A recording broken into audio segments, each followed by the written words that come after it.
Alright. Hello everyone, co-found these dragons. I'm here with Jessie Johnson, and we are here at Jessie's Tropical Fruit Nursery. We're gonna take a little quick tour of her area.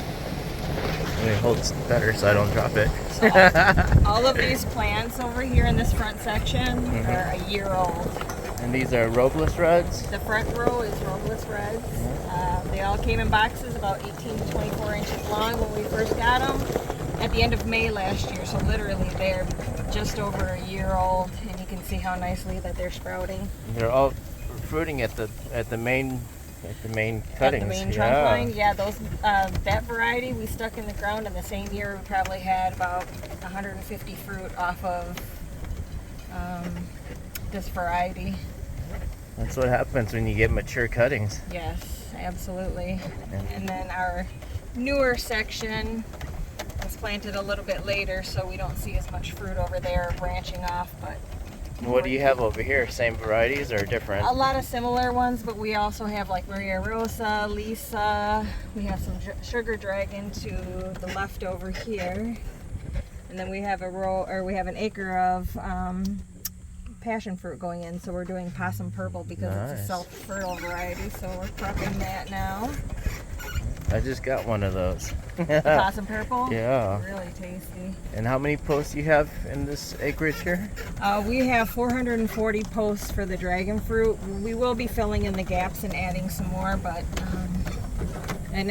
essentially I was thinking about doing trees in the middle, but I think I'm going to keep it all the same and just run more dragon fruit. So we have Dark Star, we have American Beauty, we have Physical Graffiti, another one with Physical Graffiti. Then I have Purple Haze, Delight, Purple Haze. Oh wait, there's another American Beauty in there. Delight and another Robles Red. Let's go down this aisle. You can see how much, they're flowering, fruiting. And then you got the fruit bags on these guys. I'm just trying to keep the bugs off, and turn keeps the birds off, and then the birds don't realize there's fruit there and attack them. Yet I haven't really had much for them attacking the fruit just yet. So they haven't seen the buffet line yet. No, not yet. They have been attacking me as I pollinate my flowers. So this morning I had dogs barking on my YouTube channel. I was playing YouTube. Yeah, you have a YouTube channel too now? No. Not yet? I didn't just mean your to say personal. my YouTube subscription, yeah. Nice. So, which one's this guy right here? let's see. We are in row. This would be Physical Graffiti here. So Physical Graffiti, and this one's also Physical Graffiti. It has been fruiting and flowering like crazy. Nice. My Dark Star as well. I've seen tons and tons of blooms. I'm getting a lot of aborted flowers, but we've had some rain at unoptimal times, and I'm not interested in bagging things because it's just going to blow away and pollute the picayune strand forest nearby, so I don't want to. That's a big one there. Do that. Oh yeah. Oh yeah. Some of these have weighed out to be well over a pound and a half. So trying to hold on to taking them off until they're absolutely at their ripest point. Now, are you pollinating these by hand, or are you letting the bees do it? All by hand? I'm fighting the bees. So they're already out here doing their thing, and I'm sure they've pollinated, and I don't need to. However, I'd rather be safe than sorry, so I just come out here and give them an extra little swab. Oh, yeah. So, got some passion fruit vines up there, some of my starter plants. All needs to be cleaned. Now, do you pollinate at night, or you pollinate in the morning? I pollinate first thing in the morning. We get out here first thing in the daytime and get our pollination on. So we got another row of Robles Red on this side, and then this will be our Purple Haze, which is just now starting to flower and fruit more. You can tell I need to get my iron down, but my shipment didn't just come in until yesterday, so Now, did you come up with an idea for a wind breakage for the outside here? Well, no. What I have is frost cloth, and what I'm going to do is put rebar in the ground, and then I'll take some plastic pipe, like a what's it called, PEX, PEX water lines, and I'll run it as an arch over the top. So I'll go 4 pieces of rebar, and I'll create like a little canopy, and then I'll put that frostproof cloth over the top, and that will be what I use to protect the plants. So Doesn't get that bad down here, does it? it does. I've seen our first year we had frost, which is why I have all these really superior varieties now, because we ended up losing a lot last time, right there over the initial, our first year I probably had 200 posts in the ground, times 4 plants a piece, mostly Vietnamese white from a farmer out in Homestead, and pretty much lost them all. Like, they started growing back, but I tried to save some, but they just continue to deal with diseases. And what I know now about Vietnamese white is that they're a little more disease prone than other varieties. So I said, well, let's use this as a learning lesson, and I went to California to a commercial grower who they deal with a lot of 40-degree temperatures, you know, for December, January, and February. So similar to what we get here, and their plants are thriving, and so a lot of these varieties can tolerate that light cold. We will use frost cloth if we are going to see frost. We did get into the mid-30s for a couple days on 2 different occasions this past winter, and American Beauty was the only one that really suffered the most. American Beauty and Delight, I lost maybe 25 plants total, but we cut them in early fall, so we had them propagated for replacing what we did lose. And then just a nice idea to leave the branches heavy in the winter time. That way, if you lose a couple branches, just wait until spring to, you know, plant them, and wait until spring to trim anything back. Yeah. Don't cut during the winter. Anything late fall to early spring, don't cut them. Just leave it, even if it looks sad. And I was so tempted to come in here and cut, and it's just like, just don't do it. And actually, I'm glad I didn't, because when I came in spring to cut, like, everything that looked sad before had kind of died off on its own, and there's so much more new growth.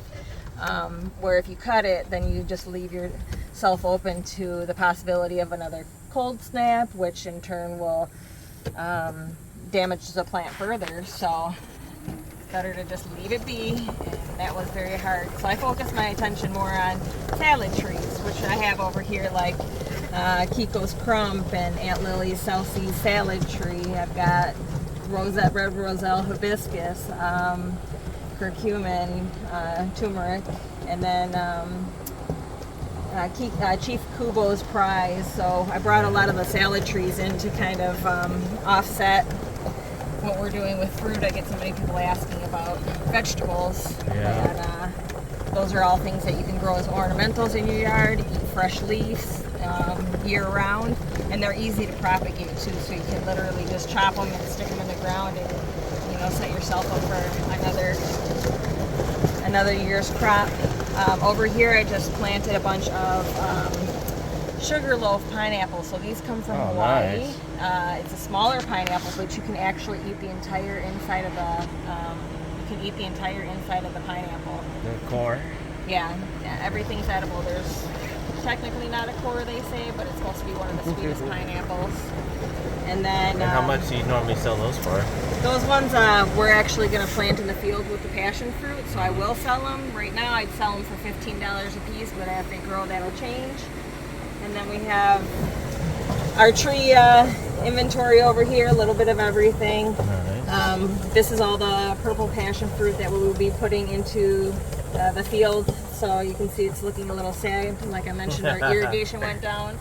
So I also have longevity spinach and Okinawa spinach, 2 other ground covers that are edible. And easily grow them and then have fresh greens year round. So it's kind of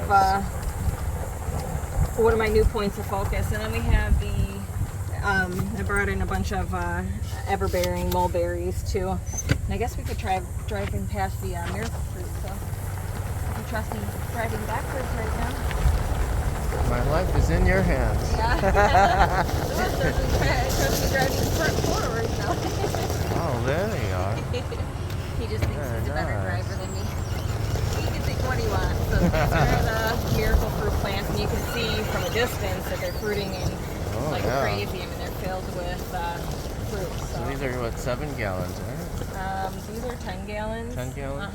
And Yeah, these sell for 150 a piece just because of the maturity at the age at which they're at. Nice. And like they're just filled with fruit. So try to keep them pretty shaded, otherwise the leaves seem like they want to burn, so they do not like that direct sunlight. So. Well, I tried some miracle fruit with some of the dragon fruits that didn't taste sweet. Yeah. Oh my gosh, it brings it up a level, yeah. Yeah, so this is all just propagating stuff for different varieties that haven't gotten put into a full row yet. Yeah, looks like I need to turn some irrigation on in a few other places too. Yeah. Our bamboo forest, I've also propagated these from smaller cuttings because you can actually take the comb off the side of the bamboo and propagate it that way, which is more time consuming, but it's workable, it's doable. Are these the edible ones? I have not eaten them, but what I've been told is the new shoots that come out, you can't eat those. So if you wanted to take a cut one and try it, you're welcome to it. I just haven't taken the time to do it yet. So, and I've also dug up cones so I can sell the actual giant cone, which is easy to sell. Let's get out of the way here.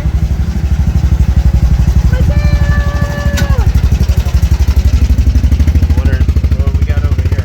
So these are all individual cuttings of the plants from out there that are priced between $5, $10, and $15. We just started the online store and got onto Amazon too, so we can sell individual cuttings where you can mix and match.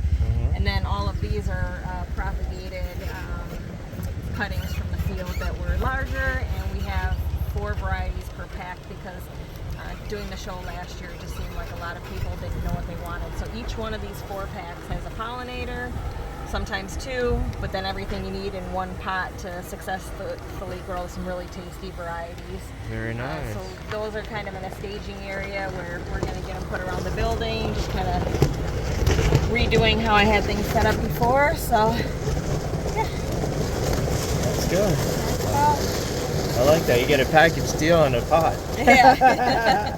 I kind of figured people were, asking for it, so it's like, all right, give them what they ask for.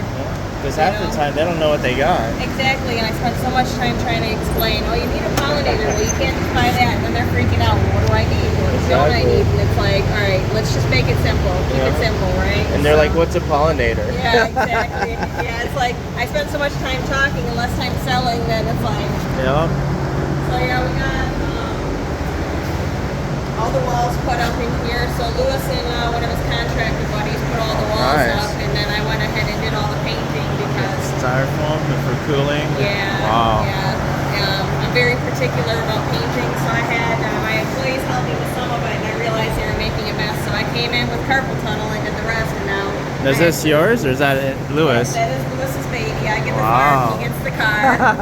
So he actually just built this lift like. Yeah, I see it here last time. Not last weekend, the weekend before. Wow. So this is a 1967 Chevy Camaro. It's, 1967. Yeah, they only made like 25,000, and of those 25,000, like a limited edition were convertibles. So this has been his dream car forever. So it's all original paint. Everything was original, but he got new tires and rims because the other ones were dry rotted out.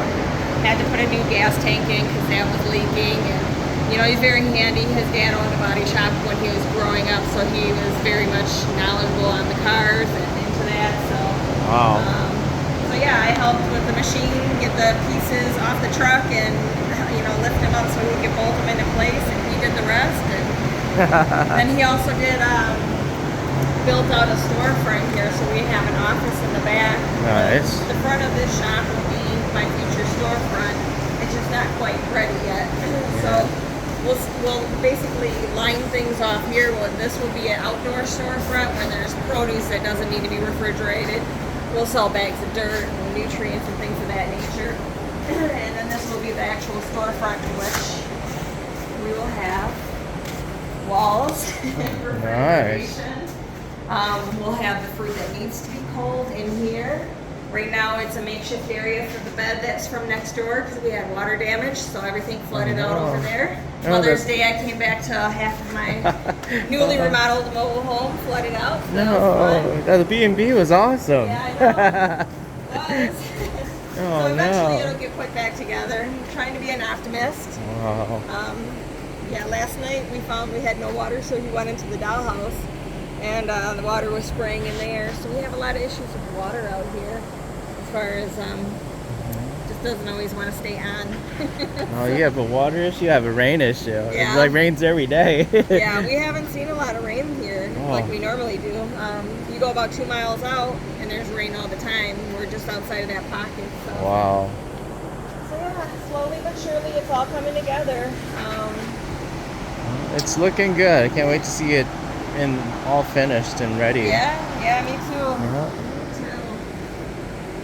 too. So what do you do with all your fruits? Do you sell it online? You sell it for people that actually call and pick up? Or? Yeah, we get a lot of people that have been picking it up before I can even harvest it. Like literally they show up and they're like, we want fruit, and I'm like, I can go pick it, which I like to pick first thing in the morning. As you know, it's the best time of the day to pick fruit for optimal sweetness.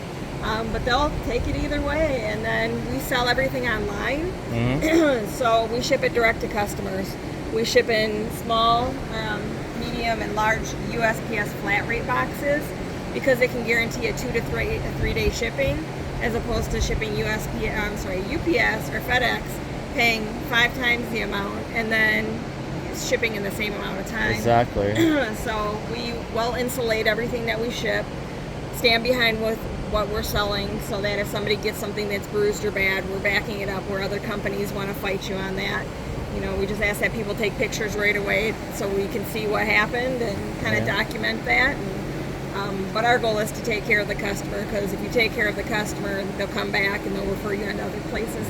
Excuse me. So that's how I feel too. It's like treat them the way you'd want to be treated. Exactly, and over exceed those expectations. You know, and over deliver, under promise and over deliver. I've been in sales for far too long not to understand that. So, so yeah, we have a giant mailing list of people. We email blast as we're about to harvest fresh fruit, so that they can place their pre-orders, or they can go to our website lovetropicalfruit.com and then place orders on there, and we'll ship them out as we harvest. So we try to ship out the same day that we harvest for optimal freshness. So I don't think you can get it any fresher than that, you know. No, it's especially a dragon fruit. You can't. You gotta pick them within like that couple days and eat them within that couple days. Right, or get them refrigerated, because they'll last a lot longer. But if you don't refrigerate within that first week, they're gonna start losing freshness, wrinkling, taste, all that stuff you don't want. So. Wow. Well, I've got some fruits if you want to try them. Absolutely. All right. I gotta turn my irrigation off out back. Give me a second. If you want to bring your stuff in here, we'll just I'll bring it in the shop. Okay. You got it. Nice and cool in here. All right, folks. Well, we're going to do a little quick tasting, and this is just a quick overview of everything that she's got going on here at Jessie's Tropical Fruit Farm. So as we drove through, there were lots of big fruits.